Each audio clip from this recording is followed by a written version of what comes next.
आपसे करना चाहेंगे, इन्फो एज नंबर्स आपको कैसे लग रहे हैं? क्योंकि ये 116 करोड़ रुपए घाटे के मुकाबले 151 करोड़ रुपए का मुनाफा पोस्ट किया है। एबिडा के फ्रंट पर और मार्जिन के फ्रंट पर भी नंबर ठीक ठाक ही लग रहे हैं, हालांकि अभी शेयर लाल निशान में है। सर, कंपनी कैसी लग रही है आपको? जी बिल्कुल, इनफैक्ट लाल निशान में जरूर है, पर बहुत ज्यादा समय तक रहेगा नहीं।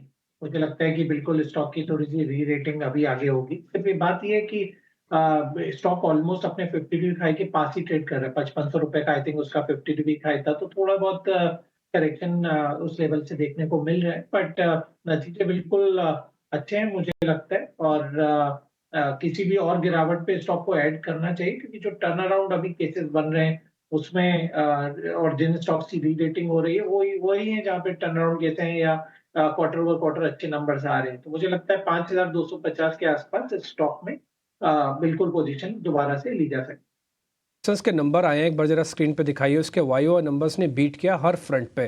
प्रॉफिट के फ्रंट पे भी हुआ और मार्जिन्स के फ्रंट पे भी हुआ। इनफैक्ट 16% से करीब 23% के मार्जिन्स हैं। और आप इस समय देख पा रहे हैं 970 आना चाहिए था नंबर, मुनाफे का नंबर आया 990 करोड़ से ज़्यादा का। तो इस नंबर से भी ठीक है, 5% ये शेयर ऊपर है। आशीष सर, एक बार जरा मार्क्सन्स को आप कवर करते हैं क्या? मार्क्सन्स फार्मा को अगर आप कवर करते हैं तो नंबर्स तो मेरे को तो बढ़िया लग रहे हैं इसके सर, हर फ्रंट पे, मार्जिन्स पे, अबीटा पे, प्रॉफिट पे। तो एक बार आप इस पे कुछ कमेंट करना चाहेंगे अगर आप कवर करते हैं तो?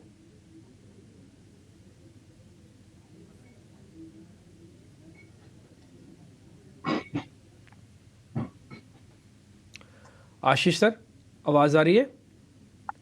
अनम्यूट कर लीजिए सर, एक बार अनम्यूट कीजिए। हाँ जी, बताइए sir, Marksans pharma. Year over year तो इनफैक्ट नंबर्स काफी अच्छे हैं। जरूर क्वार्टर ओवर क्वार्टर देखें तो जो लास्ट क्वार्टर के नंबर्स थे वही ऑलमोस्ट रिप्लिका इस क्वार्टर में भी आया है। बट मुझे लगता है कि चूंकि कंपनी का जो प्रोडक्ट पोर्टफोलियो है वो काफी अच्छा परफॉर्म कर रहा है, और इस साइज की कंपनी जो 80-82 करोड़ रुपए कंसिस्टेंटली पर क्वार्टर कमा रही है, और अभी मार्केट कैप 7000 करोड़ के आसपास ये स्टॉक मिल रहा है, तो वैल्यू है स्टॉक में। और सेक्टर भी अभी अच्छा लगता है, क्योंकि जो पीएसयू में जो कार्नेज हुआ उसके बाद काफी कुछ जो इन्वेस्टमेंट है फंड का वो भी फार्मा और जो थोड़ा सा डिफेंसिव सेक्टर है, बैंकिंग, प्राइवेट सेक्टर बैंक, वहां शिफ्ट हो रहे हैं। तो बिल्कुल फार्मा क्षेत्र में जो अच्छी कंपनियां और अच्छे नतीजे लाएंगे तो वहां पर निवेश जाएगा। और नतीजे के हिसाब से मैं सेटिस्फाइड हूँ नंबर से। और मेरा मानना है यही रन रेट उनकी आगे वाले क्वार्टर्स में भी जारी रहेगी, जहाँ 83 से 95 करोड़ के आसपास का उनका PAT run rate quarter over quarter देखने को मिलेगी आगे भी। क्या आप कह रहे हैं कि रन रेट थोड़ा और भी ठीक रहेगा, आगे चल के शेयर चल भी सकता है? बढ़िया है, 150-52 का शेयर है, रिएक्शन दे रहा है 5% ऊपर आके। इसी तरह के आयशर के नंबर्स भी जरा स्क्रीन पे दिखाता हूँ। आयशर के नंबर में ना दो हिस्सों में बताऊंगा आपको। पहला, मेरे को लग रहा है कि नंबर थोड़ा इनलाइन है और इनलाइन से स्लाइटली एक दो जगह पर मिस भी है। मैं आपको बताता हूँ, इसलिए आपको देख रहे होंगे ये शेयर ना लाल निशान में होगा। मेरा ऐसा मानना है कि ये ना ज़्यादा तोड़फोड़ करेगा, कुछ भी नहीं करेगा, और करता भी ना तो 1 से 1.5% के स्विंग में करेगा, इससे ज़्यादा नहीं। मैं आपको नंबर्स बताता हूँ। आशीष सर, आप ज़रा नंबर्स आप भी सुनना, और रुचित एक बार ज़रा आयशर के आप टेक्निकल चार्ट देखना, मैं आपको दिखाता हूँ। इसके जो मार्जिन आए हैं, प्रॉफिट है, इनफैक्ट पहले मैं प्रॉफिट बताता हूँ, वो करीब 1000 करोड़ रुपए के आसपास बनता है। ठीक है, 996 करोड़ हमने लिखा हुआ है बाकायदा। और मार्केट एक्सपेक्टेशन था कि करीब 9600 कुछ करोड़ आएगा। तो मार्केट एक्सपेक्टेशन से स्लाइटली बेटर है, थोड़ा सा 400 करोड़ रुपए मोटा मोटी आप समझ लो। आप आते हैं मार्जिन्स पे। मार्केट का एक्सपेक्टेशन था इसके मार्जिन्स आएंगे 27% के Q3 के, यानी कि इसका जो प्रॉफिट बनता है कॉस्टिंग वॉस्टिंग काटने के बाद, मार्जिन्स आए 26% पे, तो स्लाइटली 1% का मिस है। आते हैं इसके रेवेन्यू पे या अबीटा पे, आ जाते हैं इसके जो ऑपरेशनल प्रॉफिट्स है। मार्केट का एक्सपेक्टेशन था कि करीब करीब वो होगा 1090 का, यानी कि करीब 1100 करोड़ रुपए के आसपास का, और अबीटा ऑलमोस्ट उतना ही आया है 1100 करोड़ रुपए के आसपास। तो इन लाइन नंबर है, इसलिए मैं बोल रहा हूँ स्लाइटली मेरे को मार्जिन्स पे 1% का मिस दिखा। प्रॉफिट इन लाइन है, जितना एक्सपेक्ट कर रहे थे, सिर्फ 400 करोड़ ज़्यादा है जो मार्केट एक्सपेक्टेशन थी, अभी 1% नीचे आ गया। यही मैं आपको बता रहा हूँ कि टेक्निकली मेरे को देख के लग रहा है स्विंग 1 से 1.5% का बनेगा अभी इसके नीचे आने का। चेक करवा लेते हैं। आशीष सर पहले जरा आप बताइए, फिर रुचि से हम जरा टेक्निकल व्यू लेंगे। मैं तो बहुत ज्यादा नाराज नहीं हूँ नंबर्स को देख के, क्योंकि कंपनी का जो कंसिस्टेंट क्वार्टर ओवर क्वार्टर में इंप्रूवमेंट आ रहा है वो काफी ठीक है। तो फिर जैसे 817, फिर 914 और अभी 996 करोड़ का जो मुनाफा आया है, मुझे तो और अट्रैक्टिव ही नजर आता है और बियॉन्ड एक्सपेक्टेशन ही यदि मेरा माना जाए तो। और जो नंबर्स हैं, जो सेल्स हैं, वो भी इनलाइन ही है। जो लास्ट क्वार्टर से इस क्वार्टर में बहुत नॉमिनल इंक्रीज है, बट प्रॉफिट में ज्यादा इंक्रीज है। तो मेरी सलाह रहेगी कि इनफैक्ट किसी भी गिरावट पे और यदि गिरावट आता है 3750 तक यदि स्टॉक मिलता है तो बिल्कुल ऐड करना चाहिए, क्योंकि नंबर्स को इतने बड़ा कोई बीट नहीं है मेरे हिसाब से।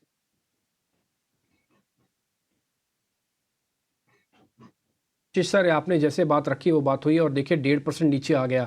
अभी ये बिल्कुल हरे निशान में था। हमने आपको थोड़ा नोटिस भी करवाया था कि हमको नंबर स्लाइटली इनलाइन टू थोड़े से डिप दिख रहे हैं और आप उसका रिएक्शन देख पा रहे हैं, 1.5% नीचे है।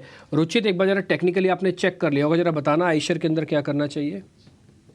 डिम्पी जी, काफी नैरो रेंज लग रही है शॉर्ट टर्म के चार्ट्स पे। तो इनफैक्ट अगर आप लास्ट 10-12 दिन से देखेंगे तो स्टॉक अपने 100 दिन के मूविंग एवरेज के ऊपर सपोर्ट ले रहा है, जो 3750 के आसपास प्लेस्ड है। और सामने जब 4000 के आसपास जा रहा है तो वो लेवल्स, वो रेजिस्टेंस भी अब तक क्रॉस नहीं कर पा रहा है। तो टेक्निकली तो 3750 और 4000 ये 200 से 250 पॉइंट की रेंज है, जिसमें स्टॉक कंसोलिडेशन फेज में। अभी रेंज के बियॉन्ड अगर आज का क्लोजिंग आता है 3750 के नीचे तो ट्रेंड बाद में वीक होगा। So I think as of now लग रहा है कि स्टॉक इसी रेंज में कंसोलिडेट और कुछ समय के लिए हो सकता है। ठीक है, ये 4750 की जो रेंज है बड़ी इंपॉर्टेंट रेंज है। पैनिक लो बिटवीन बना हुआ है और ये आज ही बन गया था। तो आपको मैं ज़रा स्क्रीन पे भी दिखा देता हूँ जिस पैनिक लो की अभी आपको बात कर रहे हैं सर। 1.5 से 2% नीचे है, बट 3750 नंबर्स ध्यान रखना, 3750 के नीचे जाएगा तो वीक हो जाएगा। ये मैंने 15 मिनट का चार्ट आपके लिए ड्रॉ किया हुआ है। इसमें ये पैनिक बॉटम बना हुआ है, यही आज का एक टेक अवे पॉइंट है। अगर ये नीचे गया तो फिर और वीक हो जाएगा। आयशर मोटर पे फंडा नंबर्स आपको बता दिए, आपको प्लस करने से पहले रोक भी दिया है और आशीष सर ने, रुचित सर ने आपको एक टेक्निकल व्यू पॉइंट भी दे दिया। अब जरा पेटीएम पर सर रिव्यू दीजिए, बहुत सारे लोग जानना चाहते हैं। और जब ये गिर रहा है वहाँ पर लोग समीक्षा के लिए आ रहे हैं कि क्या बस हो गया या और गिरेगा। 380 रुपये का भाव है, 10% के लोअर सर्किट पर आकर ये कारोबार कर रहा है। हालांकि अब जो रिपोर्ट्स आ रही हैं वो बड़े नेगेटिव आ रही हैं कि कस्टमर लूज करेंगे, भरोसा कम हो गया है, जो कि सर्वविदित हम कह सकते हैं, ये हम देख भी रहे हैं। आपका व्यू सर क्या कह रहा है पेटीएम के बारे में? क्या पेटीएम पेमेंट्स बैंक के कारोबार के हट जाने से क्या हम पूरे पेटीएम को लेकर सशंकित होने चाहिए हमें? देखिए, क्योंकि आप पेटीएम का ज्यादा यूज कोई मूवी टिकट बुक करने में या एयर ट्रेवल के लिए तो करते नहीं थे। आप उनका पेमेंट गेटवे यूज करते थे कि आपके वॉलेट में पैसा है और आपको किसी एक दूसरे को वो पैसा देना है किसी भी ट्रांजेक्शन के लिए। यदि आपका कोर बिजनेस मॉडल ही शेक हो गया, मेरा सवाल यही है कि यदि कोर बिजनेस मॉडल ही शेक हो गया तो एंसेलरी बिजनेसेस में कोई इतना मार्जिन या इतना स्कोप नहीं है कि वो उसको कॉम्पनसेट कर पाए।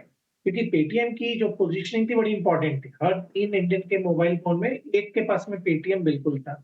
और अब ये जो कि पूरा ये 29 फरवरी तक ये बाइंड अप होना है पेमेंट का मैकेनिज्म, तो ये सारा जो बिजनेस है ये या तो यूपीआई, जीपे या अमेजोन पे या पेपल या जो भी इस टाइप के ऐप है उनके पास शिफ्ट होगा।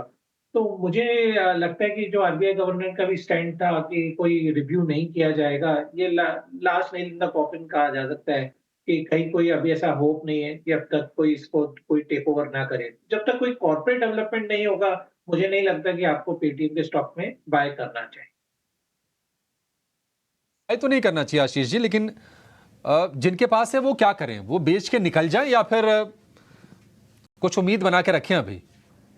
देखिए, बड़े बड़े मार्किन जो नेम्स थे वो निकल गए तो रिटेल निवेशक को क्यों वेट करना चाहिए, मेरा ये मानना है। और अभी भी निकल जाने की सलाह रहेगी। इसको एक खराब इन्वेस्टमेंट मान के एक बार निकल जाए, ताकि आप किसी दूसरे स्टॉक में जो अभी इतने सारे अच्छे पीएसयू स्टॉक गिर गए वहां पे कहीं निवेश करें। बिल्कुल 2-1 साल में वहां अच्छा रिटर्न बनेगा।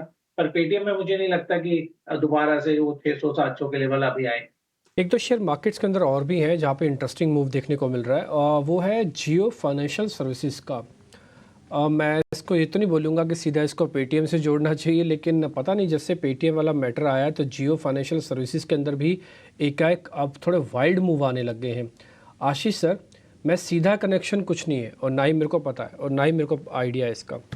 क्या जियो फाइनेंशियल का एक अप्रोप्रिएट टाइम है? वो मैं इसलिए बता रहा हूँ सर, एक छोटा सा ना ब्रेकआउट हुआ है क्योंकि ये कंपनी इसी साल लिस्टिंग है 7 तारीख की, 7 सितंबर की, है ना, और थोड़ा उससे पहले की इनफैक्ट 22 अगस्त की। तो ये ब्रेकआउट हुआ है एक छोटा सा। ये जियो फाइनेंशियल आपकी लिस्ट में है सर, प्लस करके रखना चाहिए। जो थोड़ा लेट भी हो गया प्लस कर लें, 2.62 का तो पहले ही मिला था लोगों को। बिल्कुल। सबसे बड़ा एक रीजन और है बढ़ने का, क्योंकि चूंकि रिलायंस इंडस्ट्रीज का मार्केट कैप करीब 20 लाख करोड़ पहुंच गया है, तो क्योंकि जियो फाइनेंशियल के पास में उनकी काफी होल्डिंग है, तो जियो फाइनेंशियल की बुक वैल्यू बढ़ती है, तो इसलिए एक बड़ा रीजन है जियो फाइनेंशियल में जो बाइंग देखने को मिल रही है, तो वो है। दूसरी बात, थोड़ा सा एक पोर्टफोलियो को अभी एक स्टेबिलिटी भी देता है, तो काफी सारे फंड्स हैं वो जियो फाइनेंशियल के स्टॉक को रिलायंस के साथ में बाय कर रहे हैं। और मुझे नहीं लगता कि पेटीएम की जो न्यूज है कि जो अभी जाके इतना रेडी है कि वो पेटीएम पेमेंट बैंक को एक्वायर करके इतना बड़ा बिजनेस मॉडल डे वन पे तैयार हो जाए उनका, और उसमें कोई बड़ी वैल्यू निकल आए, तो मुझे नहीं लगता अभी वो ऐसा कुछ एक्विजिशन माइंड में है। और मुझे लगता है कि ये रिलायंस की वैल्यू बढ़ रही है, तो इसके कारण से जियो फाइनेंशियल में ये आप साइड देखने को मिल रही है।